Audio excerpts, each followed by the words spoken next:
తెలుసుకుంటూ ఉన్నాం. ఎలీషా కాలంలో జరిగినటువంటి ఒక సందర్భం ఏమిటి అనంటే, ఇక్కడ మనం చదువుకున్నటువంటి 8వ వచనం నుంచి మనం చదువుకున్నాం కదా. సిరియా రాజు ఇశ్రాయేలు దేశం మీదకి యుద్ధం చేయాలని తలస్తూ కొంతమంది సైన్యాన్ని పంపించాడంట కదమ్మా. పంపించినప్పుడు అక్కడ సైన్యం వస్తూ ఉన్నారు, మీరు అటుగా వెళ్ళొద్దని చెప్పేసి ఇశ్రాయేలు రాజుకి ప్రవక్త అయినటువంటి ఎలీషా తెలియజేస్తూ ఉన్నాడంట.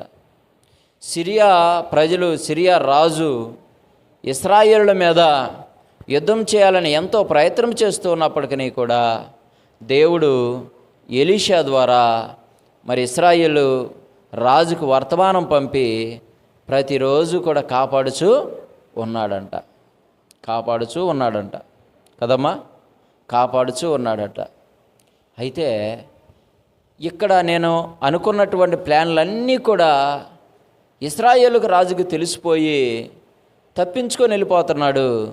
మరి ఏమిటి ఇలా కారణమని అడిగినప్పుడు అక్కడున్న ఒక సైనికుడు చెప్పాడు, ఏమని, అయ్యా, ఇశ్రాయేలులో ఒక ప్రవక్త ఉన్నాడు, ఆ ప్రవక్త దేవుని ప్రవక్త, ఆయన సమస్తమును కూడా మరి నీవు అనుకున్న ప్లాన్లన్నీ కూడా ఆయనకి తెలిసిపోతున్నాయి, తెలిసిపోయి ఏం జరుగుతున్నాయి ఆయనకి రాజుకి చెప్పేస్తున్నాడు. కాబట్టి మరి అందువలన నీవు అనుకున్నటువంటి ప్లాన్లన్నిటినీ కూడా మరి విఫలము అయిపోతున్నాయి, నీవు అనుకున్న ప్లాన్లన్నీ కూడా విఫలం అయిపోతున్నాయి అన్నప్పుడు, సరే ఆ ప్రవక్త ఎక్కడున్నాడో పట్టుకోండి, ఆ ప్రవక్తను పట్టుకొని వచ్చి మరి అతన్ని చంపేసేద్దాము అని రాజు అనుకున్నాడంటండి. ప్రవక్తని మరి పట్టుకొని రమ్మని చెప్పినప్పుడు సైన్యం అంతా కూడా మరి ఆ ప్రవక్త దగ్గరికి వెళ్ళారండి. ప్రవక్త దగ్గరికి వెళ్ళినప్పుడు ఆ ప్రవక్త దగ్గర ఉన్నటువంటి మరి దాసుడు, అక్కడ ఉన్నటువంటి పనిచేస్తున్నటువంటి ఆ ప్రవక్త దగ్గర ఉన్న శిష్యుడు ఎలా ఉన్నాడు అంటే, ఈ చుట్టుపక్కల అంతా కూడా చుట్టూ కమ్మేసేసారంట సైనికులందరూ. ఎవరిని పట్టుకోవాలని ప్రవక్త అయినటువంటి ఎలీషాను పట్టుకోవాలని సైనికులందరూ కూడా చుట్టూ కమ్మేశారంట కదా. కమ్మేసినప్పుడు ఈ యొక్క శిష్యుడు భయపడిపోతున్నాడు. అయ్యో నా యజమానుడా, ఇదిగో చుట్టూ కూడా ఎవరొచ్చేసారమ్మా, శత్రులు సైనికులు వచ్చేసారు మనల్ని చంపేయడానికి. ఇక మనం ఎటు తప్పించుకోలేనటువంటి పరిస్థితి, మనము మరి ఇక ఎలాగా అని చెప్పేసి బాధపడుతూ కేకలు వేస్తూ ఆందోళన పడిపోతూ హృదయమంతా కూడా వేదన పడిపోతూ ఆ యొక్క శిష్యుడు మరి ఆందోళన పడుతున్నాడు. కొత్త గొప్పగా కేకలేస్తున్నాడు, అయ్యో నా యజమానుడా, ఇంకా మనం బ్రతకం అని చెప్పేసి కదా. ఇలా బ్రతకమని ఆందోళన పడుతూ ఉన్నప్పుడు మరి ఎలీషా ఏమన్నాడంటే, దైవజనుడు ఏమన్నాడంటే, ఆయన 15వ వచనంలో చూడండి, 15వ వచనం నుండి మనం చూసినప్పుడు, ఆ దైవజనుడు అతని పనివాడు పెందలకలను లేచి బయటకు వచ్చినప్పుడు గుర్రములు రథములు గల సైన్య పట్టణములు చుట్టుకొని ఇండుట కనబడను. అంతటా అతని పనివాడు, అయ్యో నా ఏలినవాడా, మనం ఏమి చేయదము ఆ దైవజనుతో అనగా, అతడు భయపడవద్దు, మన పక్షమున ఉన్నవారు వారి కంటే అధికులై ఉన్నారని చెప్పి, యెహోవా వీడు చూచినట్లు దయచేసి వీని కండ్లను తెరవమని ఎలీషా ప్రార్థన చేయగా, యెహోవా వారి పనివాడు కండ్లను తెరవజేసిన గనుక వాడు ఎలీషా చుట్టూను పర్వతములు అగ్ని రథములు మరి నిండియుండుట చూశాను. చూడండి ఆ పనివాడు మరి మనం ఇక్కడ పరిశీలన చేసినప్పుడు దైవజనుడు వద్దకు వచ్చి, అయ్యో నా ఏనువాడా, ఇక మనము ఏమీ చేయదుమో. చుట్టూ కూడా మరి సైనికులందరూ కూడా రథములు రౌతులు అందరూ కూడా చుట్టుకొని ఉన్నారు, ఇక మనము ఏమి చేయలేమో అని భయపడిపోతున్నాడు. తన యొక్క మనోనేత్రములు అనేటువంటివి ఏమని అనంటే గురుడితనము కలిగి ఉన్నవి. కాబట్టి ఈరోజు మనందరం కూడా తెలియజేసుకునేటువంటి మాట ఏమిటనంటే, ఈ పనివాడు దేవుని గురించినటువంటి మరి హృదయము మరి మనోనేత్రం అనేటువంటిది గురుడితనం ఒకటి చేత మరి ఆ యొక్క దైవజనుడు ఏం చేశాడు అంటే దేవుడిని వేడుకొన్నాడు. ఏమని? అయ్యా వీని కళ్ళు తెరువుము అని, వీని కళ్ళు తెరువుము, వీని కళ్ళు తెరువుము అని. ప్రియమైన దేవుని పిల్లలారా, ఈరోజు మనం కూడా దేవుని గురించినటువంటి శక్తిని, దేవుని గురించినటువంటి జ్ఞానాన్ని, దేవుని గురించినటువంటి విలువని మనం తెలియక నేటి కాలంలో ఉన్నటువంటి క్రైస్తవులమైనటువంటి మనము కూడా ఈ పనివాడులాగా, ఈ యేసు యొక్క దైవజనుడి దగ్గర పనిచేస్తూ ఉన్నటువంటి శిష్యుడిలాగా మనం కూడా ఏం చేస్తూ ఉన్నామనంటే దేవుడి శక్తిని మనము ఆశ్రయించటం లేదు, దేవుని యొక్క శక్తిని మనము జ్ఞాపకము చేసుకోవటం లేదు, దేవుడి గురించినటువంటి జ్ఞానాన్ని పరిపూర్ణంగా మనం అర్థమో చేసుకోవటం లేదు. మన హృదయము ఎలా ఉన్నది అంటే గురుడితనముగా ఉన్నది, గురుడితనముగా ఉన్నదంట. మన హృదయం ఎలా ఉన్నదంటమ్మా? గురుడితనముగా ఉన్నది అంట కదా. ఉన్నదా లేదమ్మా? ఉన్నది. ఈ పనివాడు ఏ విధముగా గురుడితనము కలిగినటువంటి విధముగా తన యొక్క హృదయమును లేదంటే తన యొక్క నేత్రములను దైవజనుడి దగ్గర ఉండి కూడా దైవజనుడి దగ్గర మరి దేవుని గురించినటువంటి జ్ఞానాన్ని ఆయన చెబుతున్నప్పటికీ కూడా, దేవుడి గురించినటువంటి శక్తిని ఆయన చెబుతూ ఉన్నప్పటికీ కూడా దైవజనుడిని మరి నమ్మలేదు. దైవజనుడు నమ్మినటువంటి దేవాది దేవుడైనటువంటి యెహోవాను ఆయన నమ్మలేదండి. శ్రమ రాగానే, ఆ యొక్క సమస్య రాగానే, ఆ యొక్క బలహీనత రాగానే హృదయము ఏమైపోయిందంట? గురుడితనము అయిపోయింది, గురుడితనం అయిపోయిందండి. మనోనేత్రాలు ఏమైపోయినాయి? గురుడితనము అయిపోయినాయి. కాబట్టి గురుడితనం అనేటువంటిది మనము కలిగి ఉండకూడదు కదా. మన యొక్క నేత్రాలు అనేటువంటివి ఎప్పుడూ కూడా వెలిగించబడేటువంటి విధముగా మనం ఉండాలి. కానీ మరి మనం ఎప్పుడూ కూడా నిద్రమత్తు అనేటువంటిది కదా, హృదయ సంబంధమైనటువంటి మరి ఆ యొక్క గురుడితనం అనేటువంటిది మన హృదయంలో ఎప్పుడూ కూడా దేవుని పిల్లలుగా మనము మరి ఆ యొక్క స్థితిలో మనము ఉండకూడదు. కాబట్టి ఈరోజు మనందరం కూడా ఈ వ్యక్తిని బట్టి కొన్ని సందర్భాలు, కొన్ని విషయాలు మన అందరము కూడా గమనించుకుందాం. చూడండి, ఒక శిష్యుడు దైవజనుడు చేస్తూ ఉన్నటువంటి అనేకమైనటువంటి పనులు, దైవజనుడు చేసినటువంటి అనేకమైనటువంటి మరి ఆ యొక్క ఆ కార్యములు చూసిన వాడిగా ఉన్నాడండి. ఈయన చూసిన వాడిగా ఉన్నాడు. చూడండి, ఈ దైవజనుడు సామాన్యమైనటువంటి దైవజనుడు కాదు. కానీ మరి పూర్వము మనము చూసినప్పుడు ఈ యొక్క దైవజనుడు ఎలీషా మనము పరిశీలన చేసినప్పుడు ఈ ఎలీషా ఏం చేశాడునంటే అనేకమైన గొప్ప కార్యాలు చేశాడండి ఎలీషా. ఒకటి ఏం చేశాడునంటే మరి దేవుని యొక్క వాక్య భాగంలో రాజుల రెండవ గ్రంథంలో 4వ అధ్యాయంలో, రాజుల 2వ గ్రంథంలో 4వ అధ్యాయంలో మరి మనము చూసినప్పుడు దేవుని యొక్క వాక్య భాగంలో 35వ వచనంలో మనం చూస్తే తాను దిగి చూడండి, తాను దిగి ఇంటిలో అవతల ఒకసారి తిరిగి నడిచి మరలా మంచం మీదకి ఎక్కి వాని మీద పడుకొనక బిడ్డ 7 మార్లు తుమ్మి కండ్లు తెరచెను. అప్పుడు గేహాజీ పిలిచి ఈ షునేమీరాలిని పిలుచుకొని రమ్మనగా వాడు ఆమెను పిలిచెను. ఆమె అతని ఎదుకు రాగా అతడు నీ కుమారుడును ఎత్తుకొనమని ఆమెతో చెప్పాను. అంటే చనిపోయినటువంటి కుమారుడిని బ్రతికించాడండి. చనిపోయినటువంటి కుమారుడిని ఏం చేశాడు? బ్రతికించాడు. ఎవరైనా? దైవజనుడైనటువంటి ఎలీషా కదా. దైవజనుడైనటువంటి ఎలీషా ఏం చేశాడమ్మా? చనిపోయినటువంటి పిల్లవాడిని, షూనేమీరాలైనటువంటి మరి కుమారుడు లేకపోతే కుమారుడు పుట్టాడు, కుమారుడు చనిపోతే ఆ చనిపోయినటువంటి కుమారుడిని ఈ దైవజనుడు దేవుడి ద్వారా ఏం చేశాడు? బ్రతికింపజేశాడు. కాబట్టి ఈయన సమాచారము ఆ వ్యక్తికి తెలుసండి. ఈ వ్యక్తికి, అక్కడ ఆయన దగ్గర పనిచేస్తున్నటువంటి దాసుడికి తెలుసు.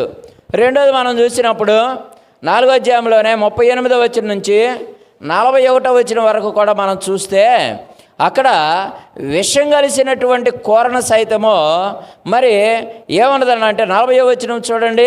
తినుటకు వారు వడ్డింపగా ప్రవక్తలు శిష్యులు రుచి చూసి, దైవజనుడా, కుండలో విషమున్నదని కేకలు వేసినప్పుడు తినక మానిడి, అతడు పిండి కొంత తెమ్మని.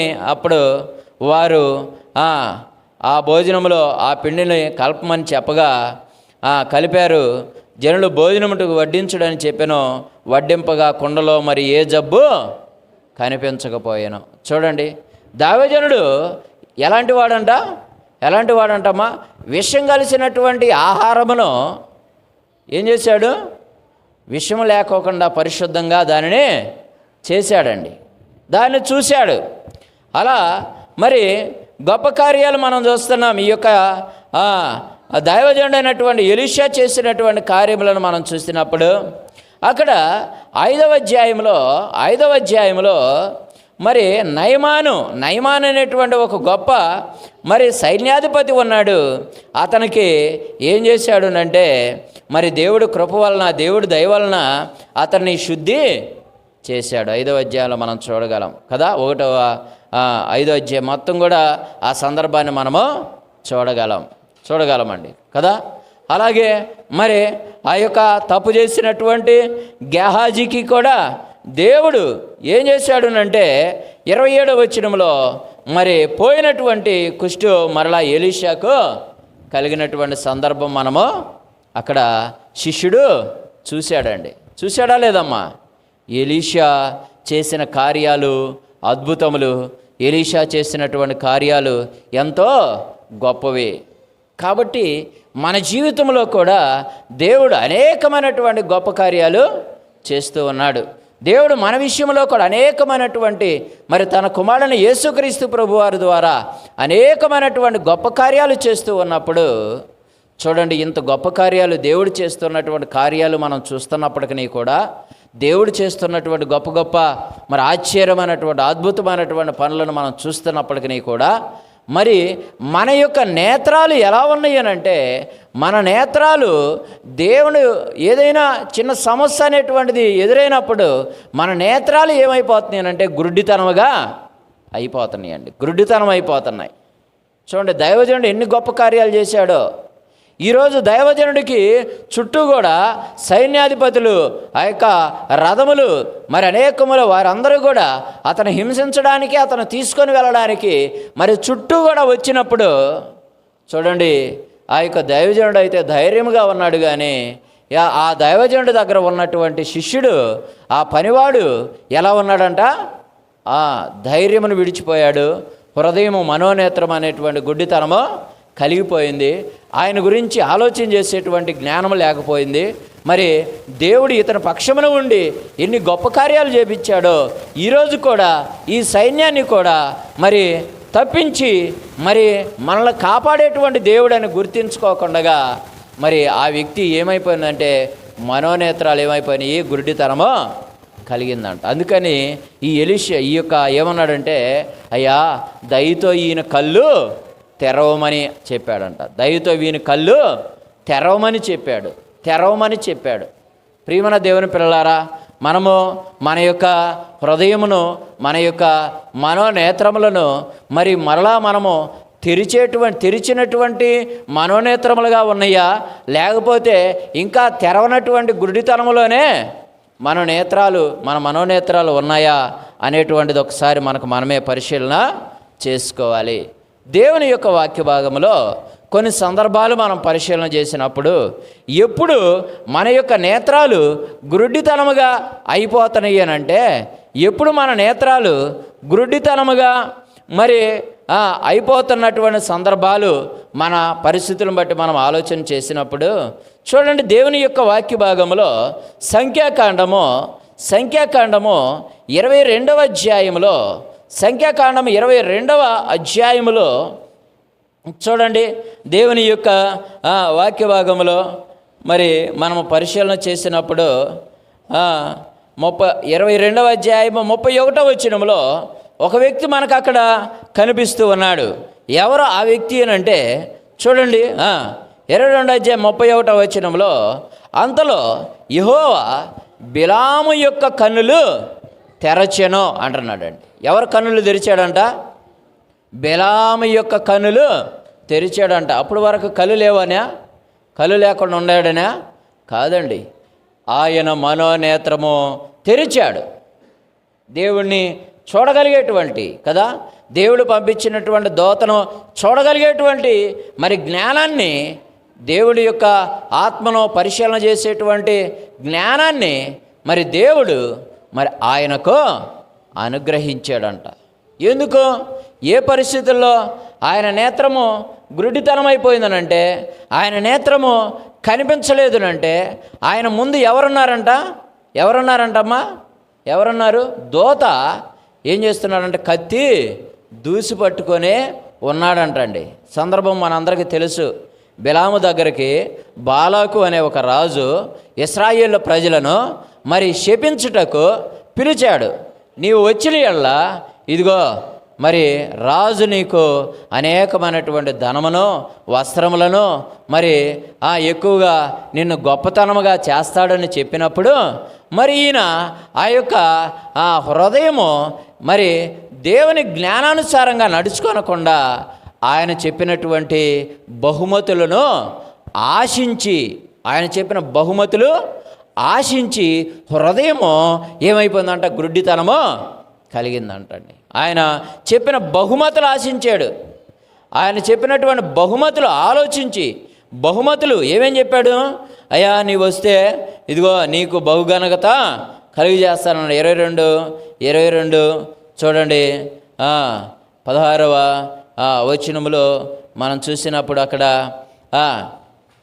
బిలాము వద్దకు వచ్చి అతనితో, నీవు దయచేసి నా యొద్దకు వచ్చుటకు ఏమి అడ్డమో చెప్పకము, నేను నీకు బహుఘనత కలుగజేసేదను, నీవు నాతో ఏమి చెప్పేదో అది చేసేదను గనుక నీవు దయచేసి నా నిమిత్తము ఈ జనులను ఏం చేయమంటున్నాడు? శపించమని చెప్పాడండి.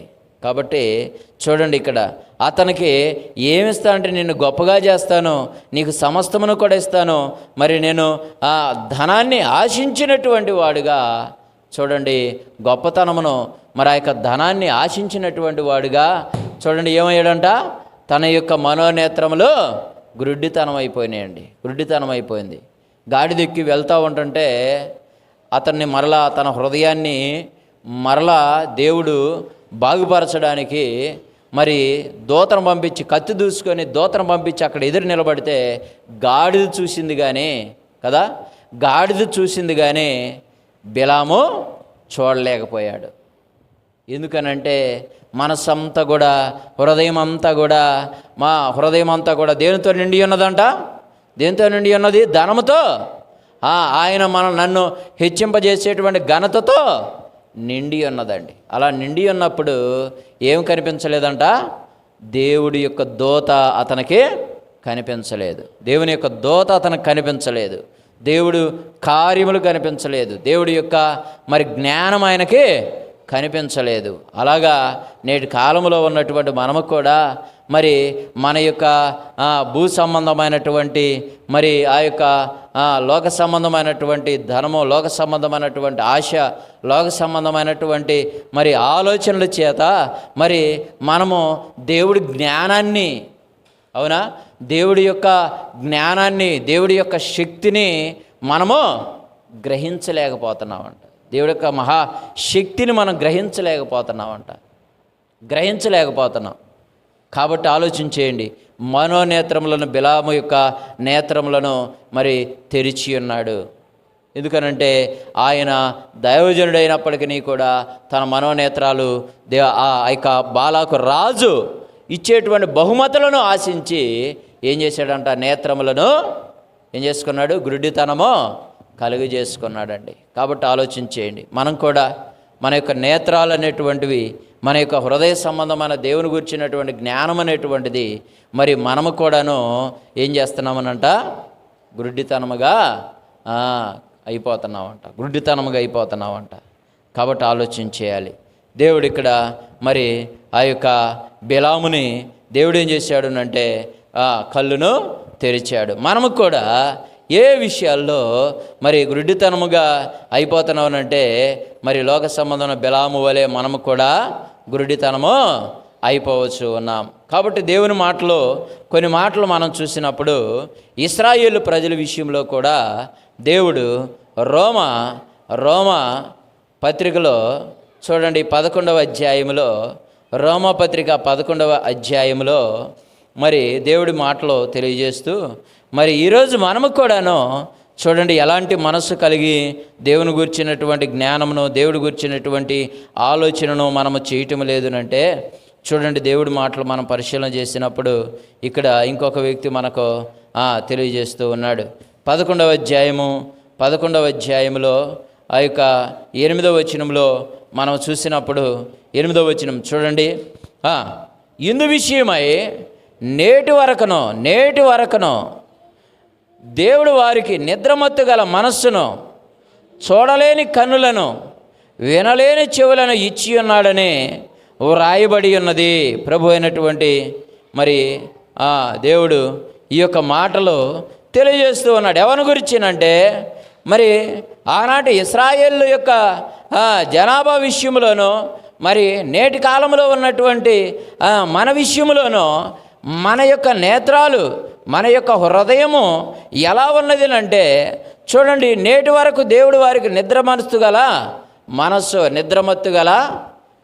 అంటండి. అంటే మన మనస్సుతో దేవుని గురించినటువంటి జ్ఞానాన్ని పరిశీలన చేసేటువంటి మనస్సు లేకుండగాను, అలాగే చూడండి చూడలేని కన్నులను, వినలేని చెవులను ఇచ్చి ఉన్నాడని వ్రాయబడి ఉన్నది. కాబట్టి ఇశ్రాయేలు ప్రజల విషయంలో వారు కూడా అలాగే ఉన్నారంటండి.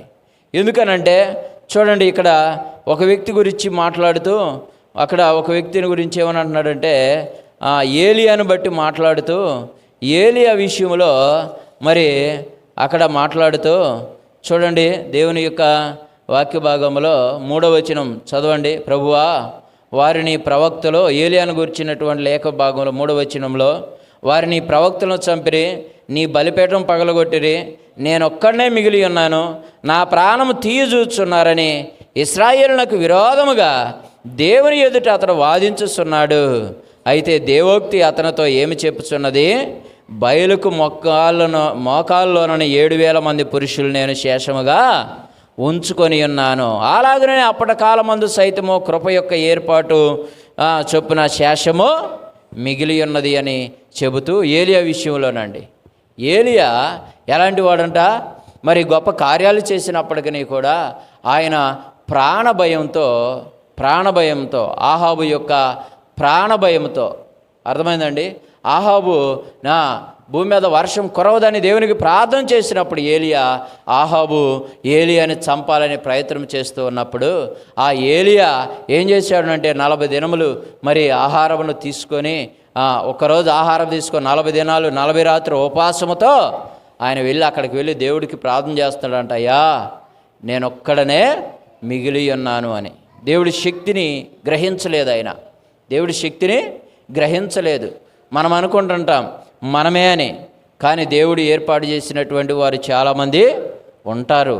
దేవుడు ఏర్పాటు చేసినటువంటి వారు దేవుడి యొక్క శక్తి ఎలాంటిదనంటే మనమే అనేటువంటి ఆలోచన, మరి మనమే అనేటువంటి దురాశ, మనమే అనేటువంటి మరి అహంకారము వలన మన యొక్క నేత్రాలు ఏమైపోతాయంట, గురుడితనము కలిగిపోతాయంట. అందుకని ఏమన్నాడంటే ఏలియాకి బుద్ధి చెప్పడానికయ్యా, ఇదిగో 7,000 మంది ఎవరికి మొక్కని మోకాల్లో ఉన్నటువంటి వారు మరి 7,000 మంది నా కొరకు నేను సిద్ధము చేసుకున్నాను. కాబట్టి బుద్ధి చెప్పాడు అన్నమాట. అందుకని ఇశ్రాయేలు ప్రజలు నేటి కాలంలో ఉన్నటువంటి పిల్లలమైన మనము ఎలా ఉంటున్నామంటే నేటికి కూడా మరి దేవుడు నిద్రగల మనస్సును, చూడలేని కళ్ళలను, వినలేని చెవులను ఇచ్చి ఉన్నాడని వ్రాయబడి ఉన్నది. అందుకనే చూడండి అపోస్తుల కార్యంలో ఇశ్రాయేలు విషయంలో ఏమని మాట్లాడుతున్నాడు అంటే చూడండి దేవుని యొక్క వాక్య భాగంలో 28వ అధ్యాయము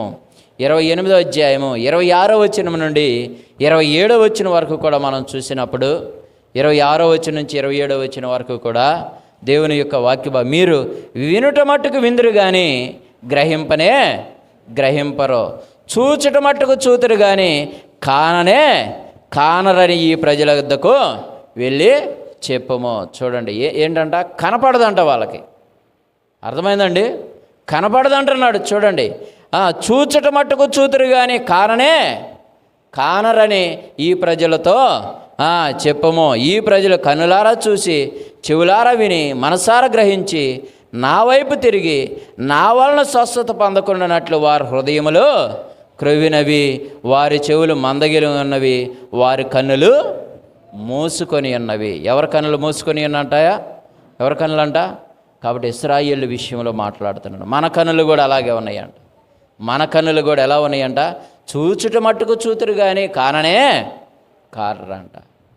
మనం ఎప్పుడైతే ఆయన వైపు తిరుగుతామో, ఆయన గురించినటువంటి జ్ఞానాన్ని తెలుసుకుంటామో, ఆయన శక్తిని మనం చూస్తామో, కాబట్టి మరి మన మనోనేత్రాలు వెలిగించబడినటువంటి పిల్లలుగా మనం ఉంటాం. కానీ చూడండి, మరి ఆ యొక్క చిన్న శ్రమ, చిన్న బాధ, చిన్న కష్టం రాగానే చూడండి దేవుణ్ణి మర్చిపోయి ఈ లోకాన్ని వెతుకుతూ ఉంటాం, లోకంలో ఉన్నటువంటి దాన్ని వెతుకుతూ ఉంటుంటాం.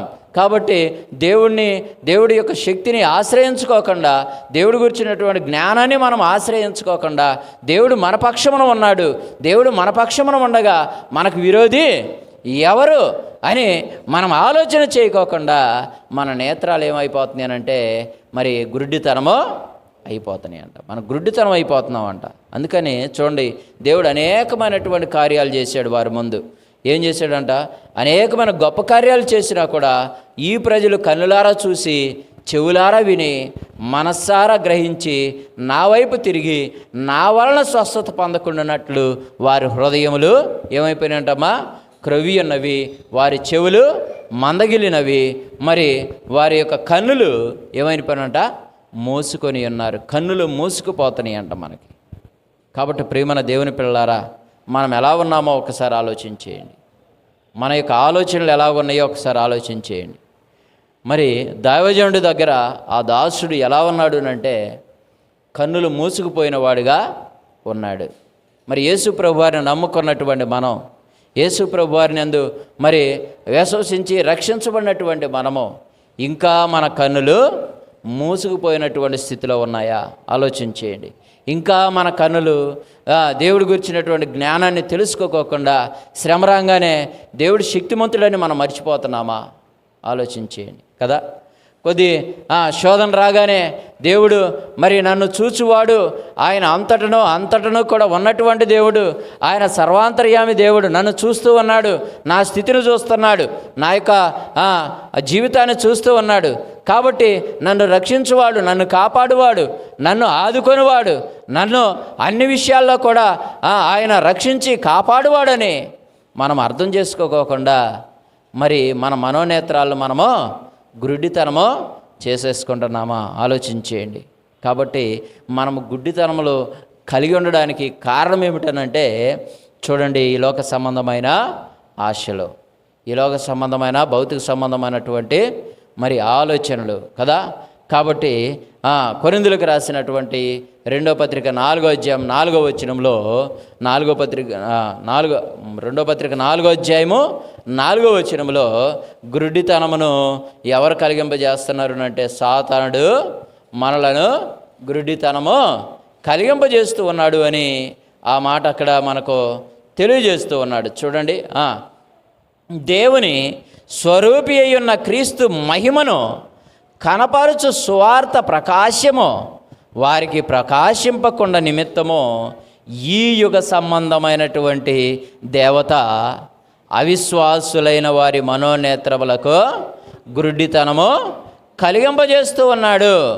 అంధకారములో నుండి వెలుగు ప్రకాశించునుగాక అని పలికిన దేవుడే తన మహిమను గురించిన జ్ఞానము యేసుక్రీస్తునందు వెల్లడిపరచుటకు మా హృదయములో ప్రకాశించెను. ప్రియమైన దేవుని పిల్లలారా, చూడండి ఇక్కడ దేవుడు చూడండి అపవాది ఏం చేస్తూ ఉన్నాడు అంటే అపవాది మన మనోనేత్రములను గురుడితనాన్ని కలిగింపజేస్తున్నాడండి. ఏమిటి? దేవుడు సర్వశక్తి కలిగినటువంటి దేవుడని మనల్ని ఆ యొక్క మనస్సును తీసివేస్తున్నాడండి. దేవుడి మీద ఆధారపడకుండా, దేవుడి మీద మనం నిలబడుకోకుండా, దేవుడు మనల్ని నడిపిస్తాడు అనేటువంటి ఆలోచన లేకుండగా దేవుడు సర్వశక్తిమంతుడు అనేటువంటి మాటని మన హృదయంలో మరి అది వెలిగించబడుకోకుండా సాతాను ఏం చేస్తున్నాడు? గురుడితనము కలిగింపజేస్తున్నాడు. అనేక సందర్భాల్లో మనం చూడొచ్చు. చాలామంది ఇలాగే పడిపోతున్నారండి. సాతానుడు ఈ యుగ సంబంధమైనటువంటి దేవత అనగా అపవాది ఏం చేస్తున్నాడు? క్రీస్తు యొక్క మహిమను, దేవుని స్వరూపి అయి ఉన్న క్రీస్తు మహిమను కనపరుచు సువార్త ప్రకాశము మనకు ప్రకాశింపకుండా నిమిత్తమై ఈ యుగ సంబంధమైనటువంటి దేవత అవిశ్వాసులైన వారి మనోనేత్రములకు గుడ్డితనము కలుగజేస్తున్నాడు. అవిశ్వాసులైన వారి మనోనేత్రాలు, దేవుడి మీద ఆధారపడినటువంటి వారి మనోనేత్రాలు, అవునా? దేవుడి వాక్యం మీద ఆధారపడినటువంటి మనోనేత్రాలు కదా. దేవుడు సర్వశక్తి కలిగిన దేవుడు నన్ను నడిపిస్తాడు, నన్ను కాపాడుతాడు అనుకున్నటువంటి ఆ యొక్క ఆలోచనలో నిలబడుకోకుండా అవిశ్వాసులైన వారి మనోనేత్రాలు ఏం చేస్తున్నాడు? అపవాది గుడ్డితనము కలిగజేస్తున్నాడు. మనం కూడా గుడ్డితనం అయిపోయామా? ఇదిగో శ్రమలు ఎదుర్కోలేనటువంటి గుడ్డితనముగా మన జీవితాలు ఉన్నాయా? దేవుడు సర్వశక్తి కలిగిన దేవుడని నీవు అర్థం చేసుకొని దేవుడి కొరకు బ్రతికేటువంటి జీవితాన్ని, దేవుడి కొరకు జీవించేటువంటి జీవితాన్ని విడిచిపెట్టి లోకం వైపు నీవు మరి నీ యొక్క ఆ యొక్క సహాయం కొరకు ఎదురు చూస్తూ ఉన్నావా? చూడండి, ఆలోచించేయండి. మనం ఎలా ఉన్నాం? మన స్థితి ఎలా ఉంది? ప్రియమైన దేవుని పిల్లలారా, ఆలోచించేయండి. మన యొక్క దేవుని యొక్క వాక్య విషయంలో ఎలా ఉన్నాం? దేవుడు సర్వశక్తి కలిగిన దేవుడు, దేవుడు సర్వజ్ఞానం కలిగినటువంటి దేవుడు సర్వాంతర్యామి కలిగినటువంటి దేవుడు. కాబట్టి దేవుని గురించినటువంటి జ్ఞానం మనకు తెలియకోకుండా మన మనోనేత్రాలకు ఏం చేస్తున్నాడంటే సాతాను గుడ్డితనము కలిగింపజేస్తున్నాడు. మరి ఈ సాతాను మనం దూరపరచుకోవాలి కదా. ఈ సాతాను మనం ఏం చేయాలి? తీసివేసుకోవాలి కదా. మనం కన్నులు తెరుచుకోవాలి. మన కన్నులు మనము తెరుచుకోవాలండి. మన కన్నులు ప్రకాశింపబడాలి. మన యొక్క మనోనేత్రములు ప్రకాశింపబడాలి. మన మనోనేత్రములు తెరవబడాలి అంటే ఈరోజే, ఈ క్షణమందే మన జీవితాన్ని మనం పరిశీలన చేసుకొని మన యొక్క హృదయ నేత్రాలు మరి గుడ్డితనము కలిగి ఉన్నట్లయితే ఆలోచన చేసుకొని మరి దేవుని ప్రార్థన చేయాలి. దైవజనుడు ఏం చేశాడు? అయ్యో వీని కళ్ళు తెరవమని ప్రార్థన చేయగా అంటున్నాడు. ప్రార్థన చేద్దాం, అవునా? ఇదిగో నా కళ్ళు తెరువు నాయనా. ఇదిగో చిన్న సమస్యలో నేను నిన్ను వెదక్కుండగా, నీ యొక్క శక్తిని నేను ఆశ్రయించుకోకుండా ఎవరో దగ్గరికి నేను ఆశ్రయించే వ్యక్తిగా, ఎవరినో మరి సహాయము కోరేటువంటి వ్యక్తిగా నేను ఉన్నాను నాయన, నన్ను క్షమించు నాయన. కాబట్టి నా ఆత్మను నేను రక్షించుకోవాలి, నా యొక్క ఆత్మను నేను కాపాడుకోవాలి.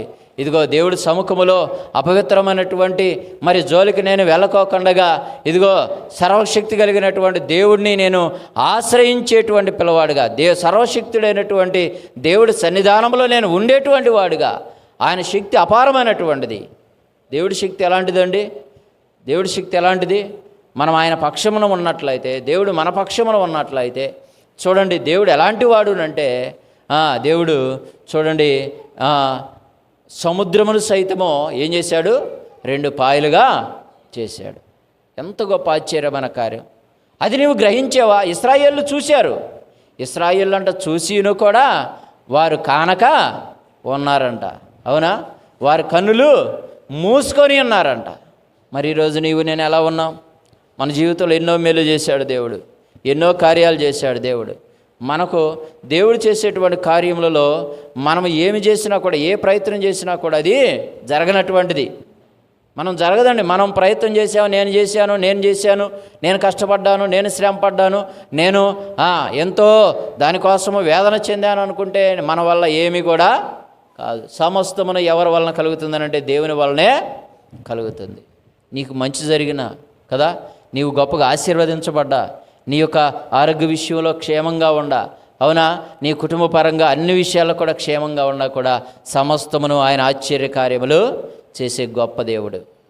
మరి ఆయన చేసినటువంటి గొప్ప కార్యములను నీవు పరిశోధిస్తూ అనుభవిస్తూ కూడా మనము దేవుడి వాక్యం మీద మనం ఆధారం పడటం లేదు. కాబట్టి మన మనోనేత్రాలు వెలిగించబడ్డాయా, లేదంటే మన మనోనేత్రాలు ఇంకా పాపంలోనే ఉండి మరి సాతానుడి చేత మన మనోనేత్రాలను గుడ్డితనముగా చేసుకుంటున్నామా?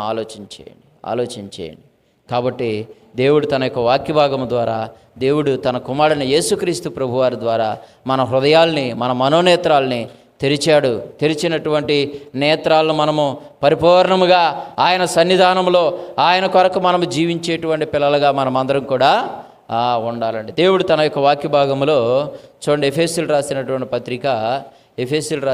పత్రిక 1వ అధ్యాయము మరి 17వ వచనములో చూడండి, మన మనోనేత్రములను మరి ఏ విధముగా ఉంచుకోవాలో, ఏ విధంగా దేవుడు వెలిగింపజేశాడు, మరి మన నేత్రాలని తెరిచాడు.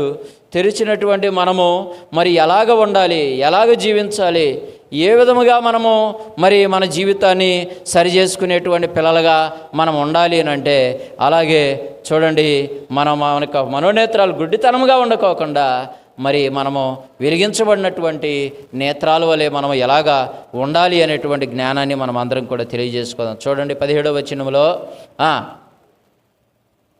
చూడండి, మరియు మీ మనోనేత్రములు వెలిగింపబడినందున ఆయన మిమ్మల్ని పిలిచిన పిలుపు వలనైన నిరీక్షణ ఎట్టిదో, పరిశుద్ధులలో ఆయన స్వాస్థ్యము యొక్క మహిమైశ్వర్యము ఎట్టిదో, ఆయన క్రీస్తునందు వినియోగపరిచిన బలాతిశయమును బట్టి విశ్వసించు మనయందు ఆయన చూపుచున్న తన శక్తి అపరిమితమైన మహత్యము ఎట్టిదో మీరు తెలుసుకొనవలనని మన ప్రభు అయిన యేసుక్రీస్తు యొక్క దేవుడైన మహిమ స్వరూపియగు తండ్రి తన్ను తెలుసుకొనుట యందు మీకు జ్ఞానమును ప్రత్యక్షతయను గల మనస్సును అనుగ్రహించినట్లు నేను నా ప్రార్థనల యందు మిమ్మల్ని జ్ఞాపన చేయుచున్నాను. చూడండి, వెలిగించబడాలంటండి.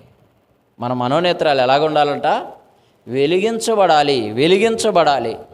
అందుకని పౌలు గారు ఏం చేస్తున్నాడంటే ప్రార్థన చేస్తున్నాడంట.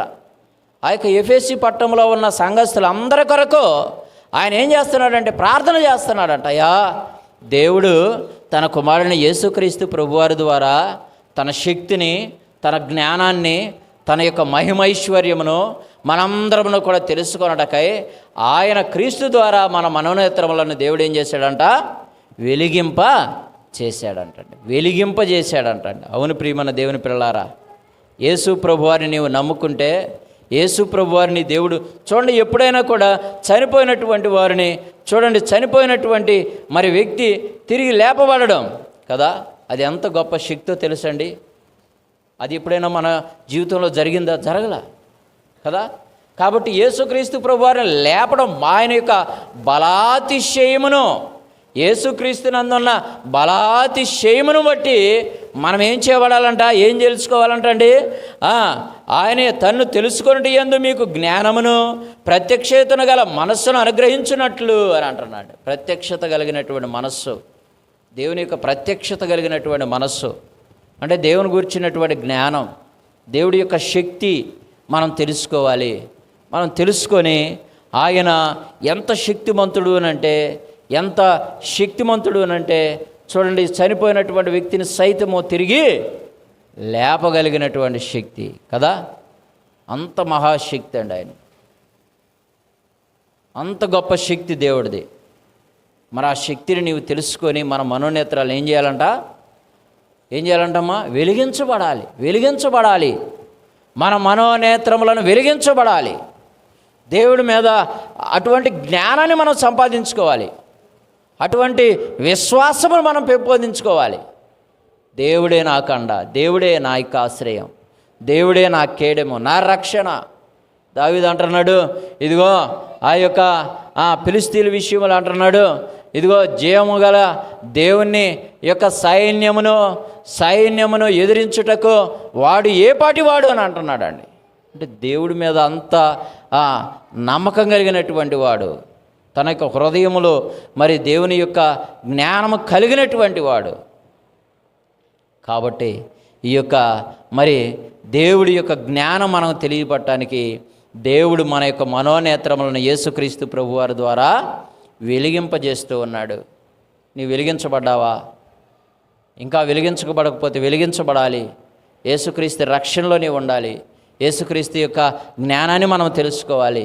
మరి ఆ దేవుని యొక్క మహాశక్తిని మనం తెలుసుకొని జ్ఞానాన్ని మనము పెంచుకోవాలి. ప్రభు అంటున్నాడు, మీరు ఎలాంటి వారునంటే, మరి నన్ను నమ్ముకున్నటువంటి వారు, నన్ను ఆశ్రయించినటువంటి వారు, మీరు ఎలాంటి వారునంటే లోకములో మీరు వెలుగై ఉన్నారు అని అంటున్నాడు. చూడండి, మత్తయి రాసినటువంటి సువార్త 5వ అధ్యాయము చూడండి 14వ వచనములో, మరి యేసుక్రీస్తు ప్రభువారిని మరి ఆయన సన్నిధిలో ఆయన ఆశ్రయించినటువంటి పిల్లలు నిజముగా దేవుడు మరి ఆయన పిల్లల గురించి ఏమని అంటున్నాడు అంటే, ఎలా ఉండాలి? వెలిగించబడినటువంటి నీవు, మనోనేత్రములు వెలిగించబడినటువంటి మనము ఎలా ఉండాలంట? మీరు లోకమునకు వెలుగై ఉన్నారు. కొండ మీద నుండి పట్టణము మరుగై ఉండదు. ఏమంటున్నాడు? మనుషులు దీపం వెలిగించు కొంచెం కింద పెట్టరు, కానీ ఆ ఇంట నుండి వారందరికీ వెలిగించుటకై దీపస్తంభం మీదనే పెట్టుదురు. మనుషులు మీ సత్క్రియలను చూసి పరలోకమందున మీ తండ్రి మహిమపరచబడినట్లు వారి ఎదుట మీ వెలుగును ప్రకాశింపనీయుడి. వెలుగనగా మన యొక్క మనోనేత్రాలు ప్రకాశింపజేయాలంట కదా. అది దేని ద్వారా ప్రకాశింపజేయబడాలి అని అంటే, మన మనోనేత్రములు వెలిగించబడినటువంటి జ్ఞానాన్ని మనం సంపాదించుకొని మన క్రియలు, మన యొక్క ప్రవర్తన, మన యొక్క విధానము, అర్థమైందండి? దేవుని పిల్లలు దేనికి భయపడరు, దేనికి మరి తొట్టిల్లరు, దేనికి మరి ఆందోళన పడరు. కాబట్టి వాళ్ళు దేవుడు వారి పక్షమున ఉన్నాడని వారు ఆలోచన చేసుకొని చాలా జాగ్రత్తగా మరి వారు దేవుని పిల్లల విషయంలో దేవుడు ఎంత గొప్ప శక్తి కలిగినటువంటి వాడని ఆశ్రయించి మరి దేవుని పిల్లలు అంత గొప్ప విశ్వాసులుగా ఉంటారని లోకములో ఉన్న ప్రజలకు ఏం చేయబడాలంట? తెలియచేయబడాలంట. దేవుని పిల్లలు ఎలా వెలిగించబడాలంటండి? మీ సత్క్రియలను చూసి. అవునా? మీ సత్క్రియలను చూసి దేవుడు అంటున్నాడు, మీ సత్క్రియలను చూసి ఏం చేయాలంట? పరలోకమందున మీ తండ్రి మహిమపరచబడినట్లు వారి ఎదుట మీ వెలుగును ప్రకాశింపబడాలంటండి. ఏమిటా ప్రకాశం అంటే? మన యొక్క హృదయంలో ఉన్నటువంటి ఆలోచనలు, మన హృదయంలో ఉన్నటువంటి మనోనేత్రాలు, దేవుడి గురించినటువంటి జ్ఞానం, దేవుని గురించినటువంటి తలంపులు, దేవుని గురించినటువంటి మరి ఆలోచనలు, ఆయన క్రియలు మన యొక్క జీవితంలో ఏం చేయబడాలంట? వెలిగించబడి ప్రకాశింపబడాలంట. అలా ప్రకాశింపబడటానికి దేవుడు మనలందరినీ కూడా పిలిచాడు. మీరు వెలుగై ఉన్నారు, లోకమునకు వెలుగై ఉన్నారు. వెలుగు యొక్క ఫలము ఏమిటనంటే, చూడండి ఎఫెసీయులకు రాసినటువంటి పత్రిక చూడండి, మీ మనోనేత్రాలు వెలిగించబడి మరి ఆ యొక్క ప్రకాశింపబడి, చూడండి గురుడితామ లేకుండా వెలిగించబడేటువంటి విధానంలో మనం ఉండాలి అంటే, చూడండి ఆ వెలుగు ప్రకాశింపబడాలి. ఎఫెసీయులకు రాసిన పత్రిక 5వ అధ్యాయము మరి ఆ యొక్క 8వ వచనము 9వ వచనంలో చూసినప్పుడు, మీరు పూర్వమందు చీకటి అయి ఉంటుంది.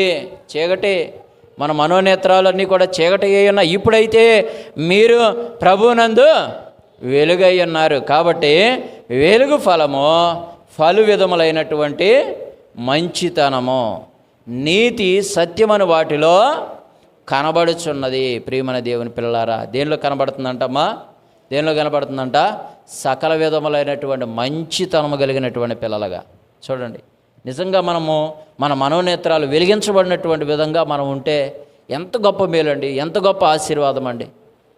చూడండి, మన జీవితం ఎలాగ ఉంటుందనంటే సకల మంచితనంతో మనం ఉంటాం. ఎవరికి కూడా అభ్యంతరకరమైనటువంటి పనులను మనము చెయ్యం. నిజంగా మన మనోనేత్రాలు వెలిగించబడి ఉంటే కదా, ఈ విధంగా ప్రకాశింపబడతామనంటే మంచితనము, నీతి, సత్యమను వాటిలో కనబడుతుందంట. నీతి, సత్యమైనటువంటి వాటిలో. అందుకనే మీరు చూచడం మట్టుకు చూతురు కానీ కానరానని ఇశ్రాయేలు విషయంలో చెప్పినటువంటి మాట. మనం అలా ఉండకూడదు కదా, మనం అలా ఉండకూడదు.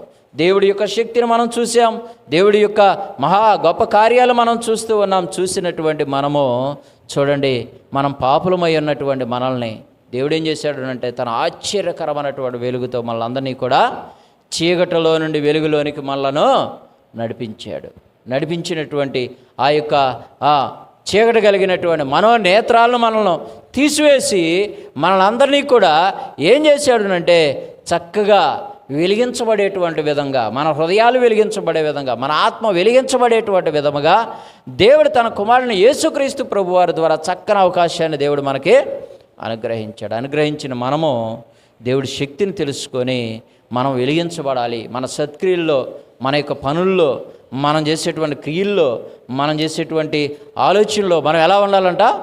వెలిగించబడినటువంటి పిల్లలుగా ఉండాలి. చీకటిగా మనము ఉండకూడదండి. చూడండి, దేవుని యొక్క వాక్య భాగంలో దేవుడు తన యొక్క వాక్య భాగం ద్వారా కొన్ని మాటలు మనతో పంచుకుంటూ ఉన్నాడు. ప్రభు మన విషయంలో దేవుడు తన యొక్క వాక్య భాగంలో రోమిలకు రాసినటువంటి పత్రికలో దేవుడి యొక్క మాటలో 13వ అధ్యాయము చూడండి ఏమంటున్నాడు. 13వ అధ్యాయం 11వ వచనం నుంచి మనం చూసినప్పుడు, 11వ వచనం నుంచి దేవుడి మాటలు మనం చూసినప్పుడు ఎంత చక్కని మాటలండి. మన మనోనేత్రాలు వెలిగించబడినటువంటి రీతిగా మనం ఉన్నప్పుడు ఎలా ఉండాలంటే జాగ్రత్తలు మనకు తెలియజేస్తున్నాడు. చూడండి, చదవండమ్మా. మీరు కాలమును ఎరిగి నిద్ర మేలుకొని వేళ అయినదని తెలుసుకొని అలాగూ చేయుడి. చూడండి, నిద్ర మత్తు కలిగినటువంటి హృదయాలు కదా, మనోనేత్రాలు గ్రుడ్డితనము కలిగినటువంటి హృదయాలు కాదండి. ఎలాంటి వారికి ఉండాలంట? ఎలాగుండాలంట? కాలమును ఎరిగి. కాలం ఎలాగున్నదంటమ్మా? కాలం ఎలాగున్నదంట? దినములు ఎలాగంటే చెడ్డవి. ఎలాగ చెడ్డవనంటే లోకంలో మనం చూస్తున్నాం. ప్రతి ఒక్కరు ఒకరికొకరు ఎలాగ జీవిస్తున్నారంటే కొన్ని సందర్భాల్లో మరి నేను కొంతమందిని పరిశీలన చేస్తూ ఉన్నప్పుడు వీళ్ళు దేవుణ్ణి నమ్ముకున్నటువంటి వారే ఎలాగ ఆలోచన చేస్తున్నారని ఆలోచన ఉంటుందండి. కొన్ని సందర్భాల్లో వారు చూస్తే పొద్దున్నే లేస్తే సాయంత్రం వరకు కూడా చర్చిల్లో ప్రార్థనలో ఉంటారు. కానీ వారి యొక్క బుద్ధి మాత్రం ఎలా ఉంటుందనంటే ఒకరినొకరు ఎంచుకోవడమో, ఒకరినొకరిని అసూయపడడమో, ఒకరి గురించి ఒకరు ఏదో ఒక చెడ్డ మాటలో ఆ కుటుంబం ఎట్లా, ఈ కుటుంబం అట్లా. చూడండి, వారి యొక్క ఆలోచనలు కొన్ని సందర్భాల్లో నేను పరిశీలన చేసినప్పుడు చూడండి, వీళ్ళు దేవుళ్ళని నమ్ముకున్నటువంటి వారే, కానీ వారి యొక్క బుద్ధి, వారి యొక్క హృదయము ఎలా ఉన్నది? గ్రుడ్డితనముగానే ఉన్నది. చూస్తుంటాం మనం కూడా. మన యొక్క చుట్టుపక్కల దేవుడిని నమ్ముకున్నటువంటి పిల్లలమైనప్పటికీ కూడా ఎవరమైతే ఈ లోక సంబంధమైనటువంటి క్రియలు చెడ్డవి, ఎంత చెడ్డవినంటే ఒకరి గురించి ఒకరు మాట్లాడుకోవటం, ఒకరి నుంచి ఒకరు ఆలోచన చేసుకోవటం, ఒకరి నుంచి ఒకరు చెడు ఆలోచనలు కలిగి మనం ఉండడం, ఎంత దుర్మార్గమైనటువంటి క్రియలు ఉన్నాయో భూమి మీద కదా. కాబట్టి తెలుసుకొని కాలమును ఎరిగి మనం ఎలా ఉండాలంట? వెలిగించబడినటువంటి మనోనేత్రముల వలె, వెలిగించబడినటువంటి హృదయాల వలె మనం ఎలాగుండాలి అని అంటున్నాడంటే, కాలమును ఎరిగి నిద్ర మేలుకొన వేళ అయినదాన్ని తెలుసుకొని అలాగూ చేయుడి. ఎలాగ చేయాలంట? మెలకువ కలిగినటువంటి పిల్లలుగా, ప్రకాశింపబడేటువంటి పిల్లలుగా మనం ఉండాలి. మనము విశ్వాసులమైనప్పటికంటే ఇప్పుడు రక్షణ మరి సమీపముగా ఉన్నది. రాత్రి చాలా గడిచి పగలు సమీపముగా ఉన్నది కనుక మనం అంధకార క్రియలను విసర్జించి తేజో సంబంధమైన యుద్ధోపకరణములను ధరించుకుందాము. ఏం ధరించుకోవాలంటమ్మా?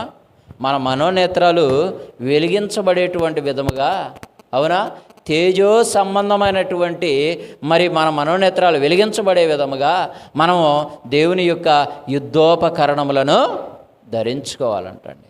ధరించుకోవాలా లేదా? ధరించుకోవాలి. అపవాదిని ఎదిరించడానికి ధరించుకోవాలి.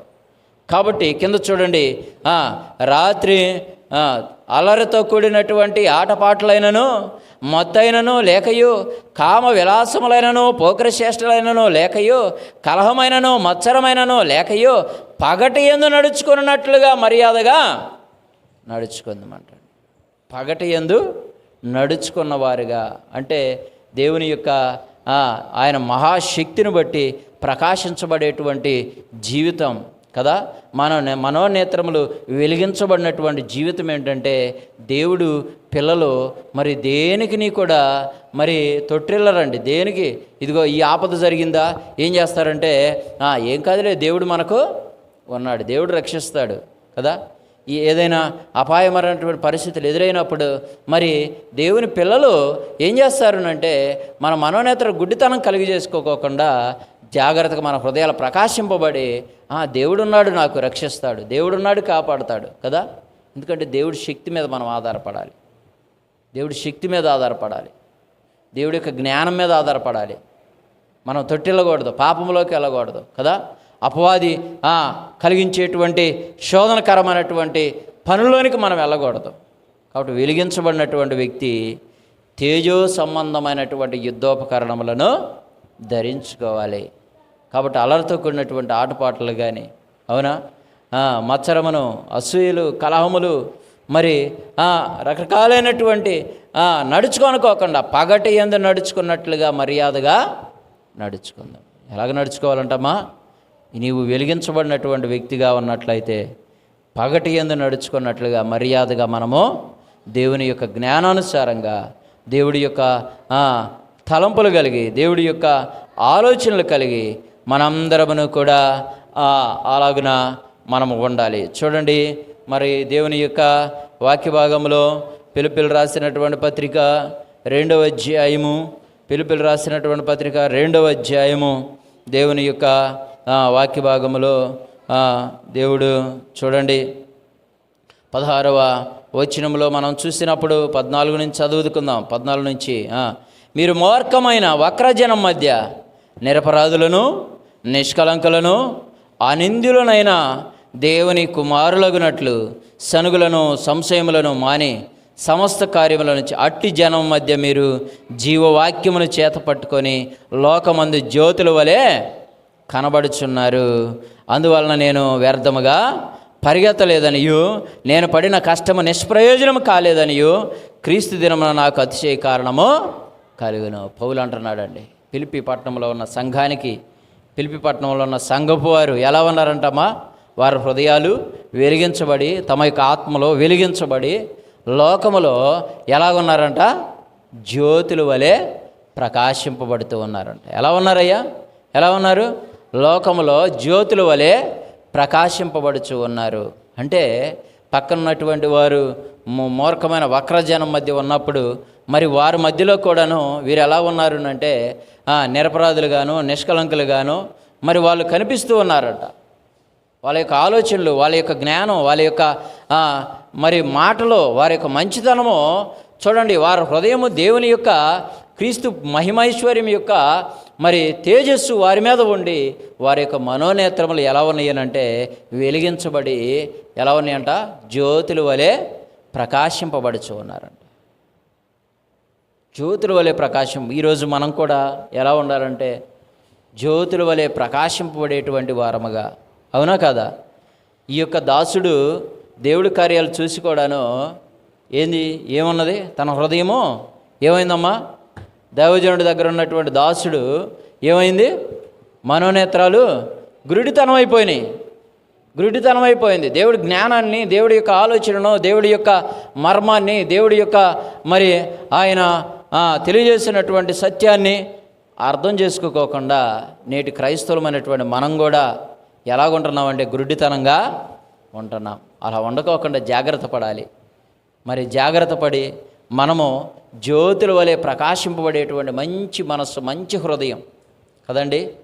చాలా జాగ్రత్తగా పరిశీలన చేయాలి. ప్రతి విషయంలో కూడా దేవుని జ్ఞానానుసారంగా, దేవుడి యొక్క ఆలోచనానుసారంగా, దేవుడి యొక్క మరి మర్మాలను మనం తెలుసుకుంటూ ప్రతి విషయంలో కూడా మరి త్రుటిల్లుకోకుండా జాగ్రత్త పడేటువంటి మంచి హృదయం, మంచి వెలిగించబడినటువంటి హృదయం మనలో ఉండాలి. అందుకనే దేవుడు తన యొక్క వాక్య భాగంలో తెస్సలోనికీయులకు రాసినటువంటి పత్రికలో ఒక మాట చదువుకొని మనము మరి ముందుకు సాగిపోదాము. చూడండి, దేవుని యొక్క వాక్య భాగంలో తెస్సలోనికీయులకు రాసినటువంటి పత్రిక మరి మొదటి పత్రిక 5వ అధ్యాయము చూడండి. దేవుని యొక్క వాక్య భాగంలో మరి 5వ వచనం నుంచి మనం చూసినప్పుడు, మీరందరూ వెలుగు సంబంధులను పగటి సంబంధులనై ఉన్నారు. మనం రాత్రి వారము కాము, చీకటి వారము కాము. కావున ఇతరుల వలె నిద్రపోక మెలకువగా ఉండి మత్తులు కాక ఇందుము.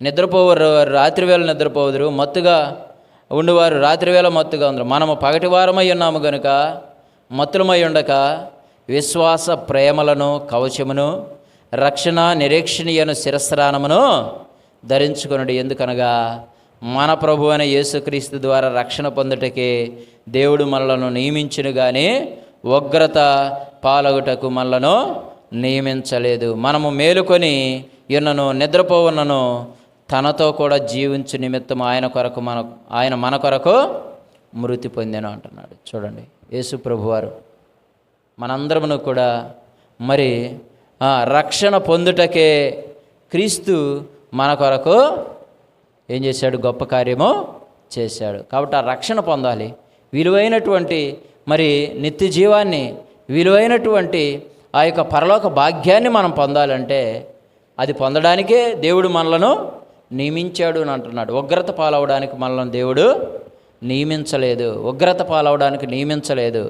కాబట్టి ఆలోచన చేసి మరి మన అందరమును కూడా పగటివారి వలె, అంటే తేజో సంబంధమైనటువంటి యుద్ధోపకరణములను అనగా విశ్వాస ప్రేమలను కవచమును, విశ్వాస ప్రేమ అనేటువంటి కవచాన్ని మనము ధరించుకోవాలంట.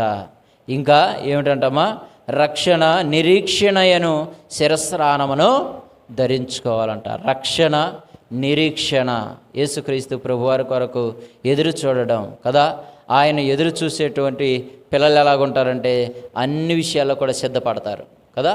ఎదురు చూసేటువంటి పిల్లలు సిద్ధపడతారు, ఎదురు చూడలేదనంటే సిద్ధపడరు. అవునా కదా? మనం బస్సు కోసము వస్తుందని బస్సు కోసం ఎదురు చూస్తున్నామంటే దానికి కారణం ఏంటి? మనం ఏదో ఒక ఊరు వెళ్తున్నాము అని. మనకు ఆ బస్సు కోసమే వేచి చూడలేదనుకోండి, మనం ఏ ఊరు వెళ్ళటం లేదని అర్థం. అవునా కదా? అలాగే మనము దేవుని యందు నిరీక్షణ కలిగినటువంటి వారముగా, అనగా యేసుక్రీస్తు ప్రభువారి కొరకు మనం ఎదురు చూసేటువంటి వారుగా మనం ఉన్నామునంటే దానికి అర్థం ఏంటి? మనము అన్నీ కూడా రెడీగా పెట్టుకున్నామని అర్థం. మనం ఇంకా రెడీగా ఎవరైతే పెట్టుకోరో, ఎవరైతే రెడీగా మరి యుద్ధోపకరణములు తేజో సంబంధమైనటువంటి యుద్ధోపకరణములు అనగా మరి ఆయన ప్రేమ, విశ్వాసం అనే కవచములను, రక్షణ నిరీక్షణ అనేటువంటి కవచములను, శిరస్త్రాణమును మనం ధరించుకోనమో వారు నిరీక్షణ కలిగి ఉండరు. కాబట్టి ఆలోచించేయండి, మన అందరమును కూడా వెలిగించబడినటువంటి జ్యోతుల వలె, వెలిగించబడినటువంటి మనోనేత్రముల వలె మన హృదయాలు నింపుకుందాము. అలాగ నింపుకొని మనం సిద్ధపడదాం. ప్రభు యొక్క ప్రేమ ఆశీర్వాదం మనము మన కుటుంబాలము పొందుకుందాం. కాబట్టి ఈ యొక్క యజమానుడు కళ్ళు తెరిచాడు. కళ్ళు తెరిచినప్పుడు కళ్ళు తెరవగానే ఏం కనపడ్డాయి అంటమ్మా? ఏం కనపడ్డాయి అంటమ్మా? ఏం కనపడ్డాయి చెప్పాలి. ఏం కనపడ్డాయి? ఈ యొక్క ఎలీషా చుట్టూ కూడా రథములు, రౌతులు, అగ్ని ఏమవుతుందంట? చుట్టూ కూడా తిరుగుతూ ఉన్నాయంట. ఎవరి చుట్టూ? దేవుని పిల్లల చుట్టూ కదా. ఆ యొక్క ఎలీషా చుట్టూ చూడండి, దేవుడి మాట అక్కడ. ఆయన కళ్ళు తెరిచాడు, దేవుడి మేలు, దేవుని ఆశీర్వాదాన్ని చూశాడు కదా. దేవుని మేలు, దేవుని ఆశీర్వాదాన్ని చూశాడండి. ఎవరైనా? ఎలీషా దగ్గర ఉన్నటువంటి దాసుడు. చూడండి ఆ మాట రాజుల 2వ గ్రంథంలో మనం చూసినప్పుడు 6వ అధ్యాయంలో వారు నీవు కళ్ళు తెరవమని ఎలీషా ప్రార్థన చేయగానే 17వ వచనంలో చూడండి, 6వ అధ్యాయం 17వ, యెహోవా వీడు చూచినట్లు దయచేసి వీని కండ్లను తెరవమని ఎలీషా ప్రార్థన చేయగా యెహోవా ఆ పనివాని కండ్లను తెరవజేసెను.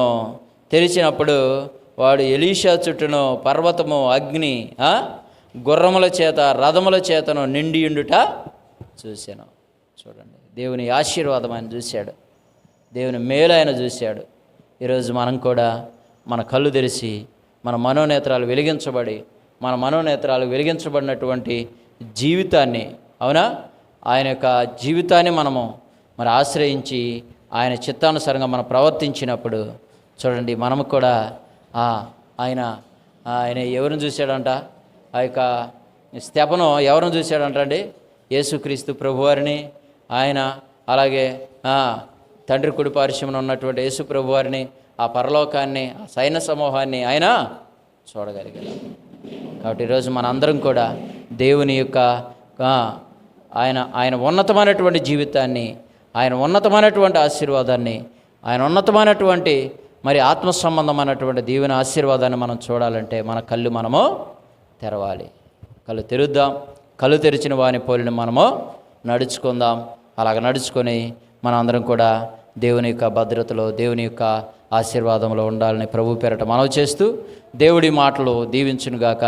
ఇంతవరకు విన్నా మీకు అందరికీ కూడా మన ప్రభువును రక్షకుడైనటువంటి యేసుక్రీస్తు నామములో మీకు అందరికీ కూడా నా యొక్క వందనాలు తెలియజేస్తూ ఉన్నాను. ఒక సమయంలో యేసుక్రీస్తు ప్రభువారు మన కొరకు, మన పాపాల కొరకు ఆయన చేసినటువంటి త్యాగము అపారమైనటువంటిది. ఆయన చేసినటువంటి గొప్ప కార్యము అది విలువ పెట్టలేనటువంటిది.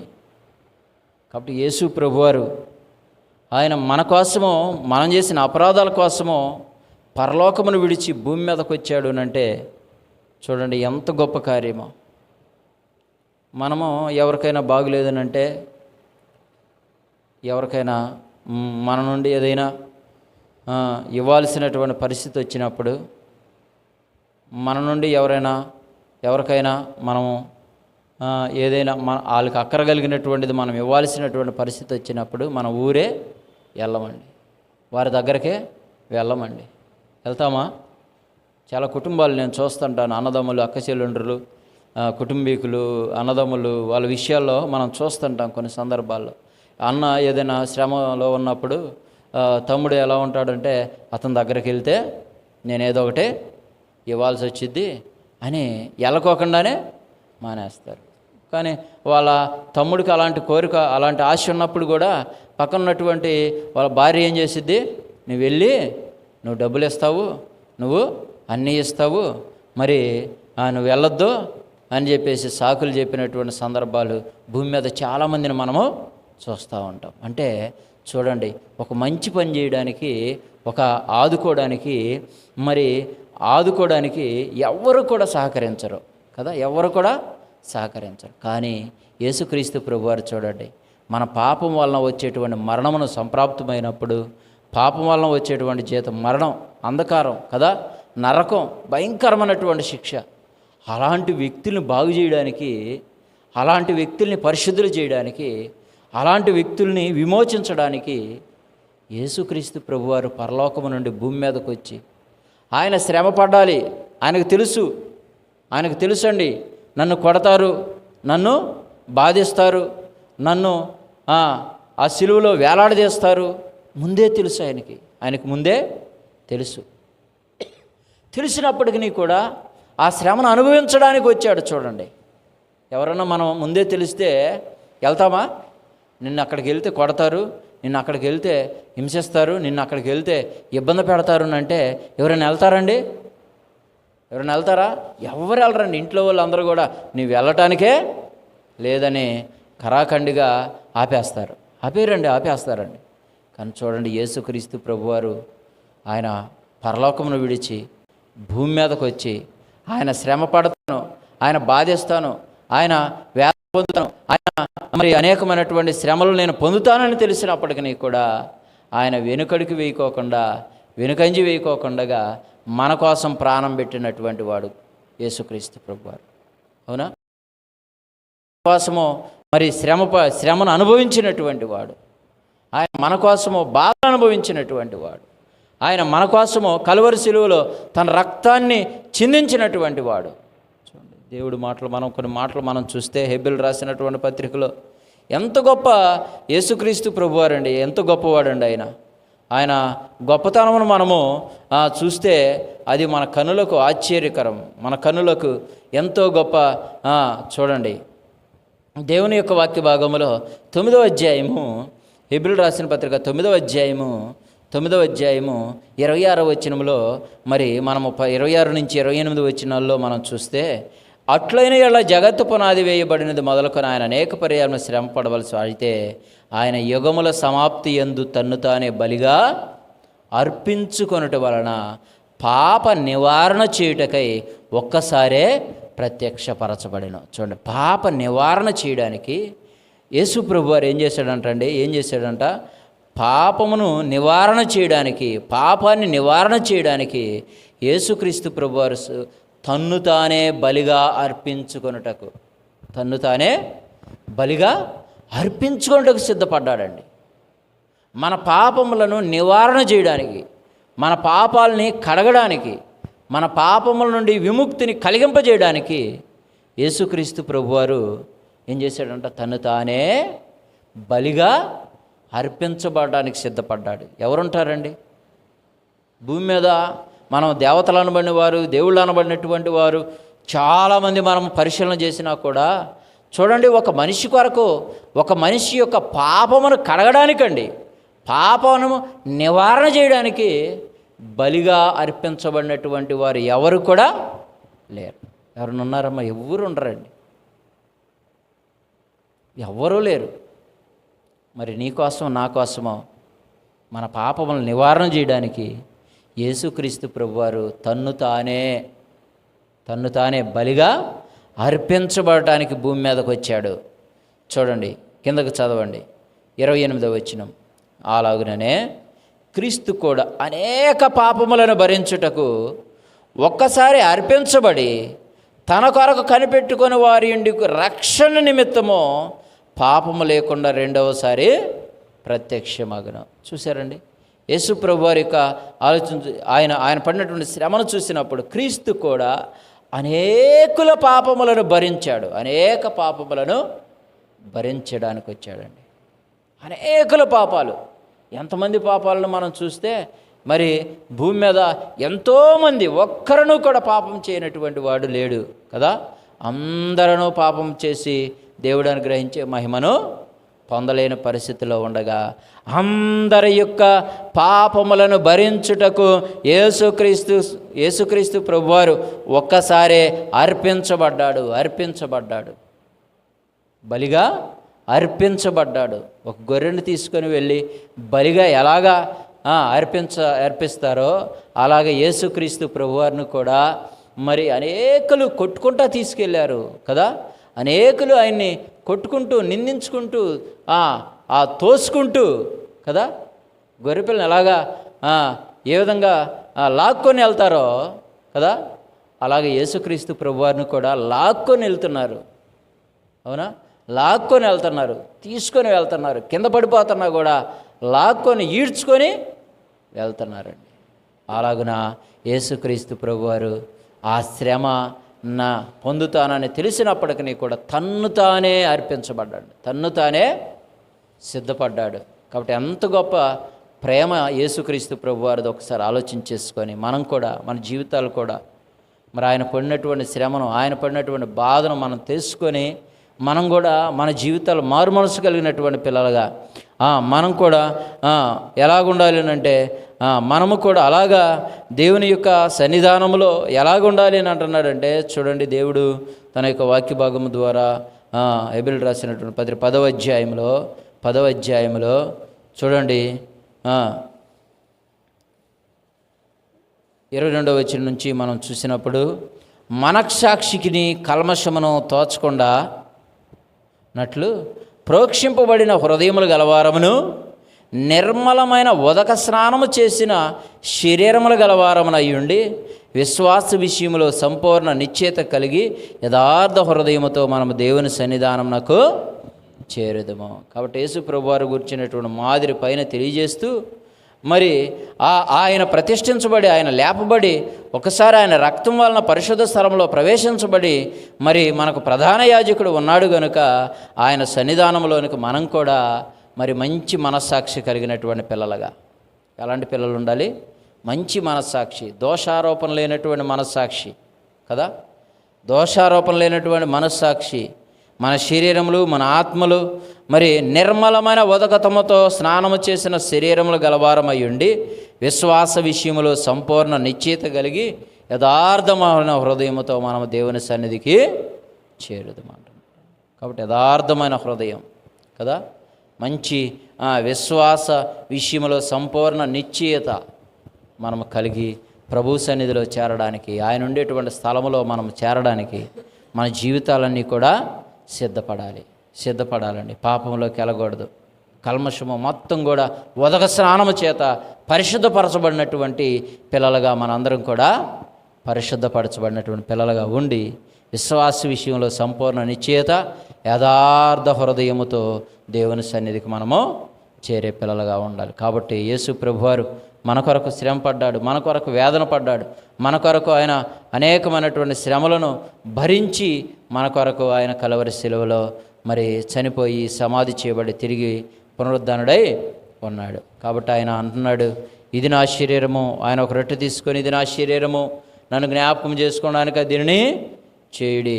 అలాగే ఒక పాత్రను తీసుకొని, ఇది యొక్క నా రక్తము, నన్ను జ్ఞాపకం చేసుకోవడానికై దీన్ని తీసుకొనడి అని చెప్పినటువంటి రీతిగా యేసు ప్రభు వారి యొక్క శరీరం రక్తం తీసుకుంటున్న మన అందరమును కూడా ఆయన మరణ సమాధి పునరుద్ధానములను జ్ఞాపకం చేసుకొని మన జీవితాలన్నింటినీ కూడా మరి సంపూర్ణ మరి విశ్వాస నిశ్చయత కలిగిన పిల్లలుగా యథార్థ హృదయంతో ఉండేటువంటి పిల్లలుగా ఉండాలని ప్రభు పేరిట మనవి చేస్తూ దేవుడి మాటలు దీవించునుగాక. మరి యేసు ప్రభు వారి యొక్క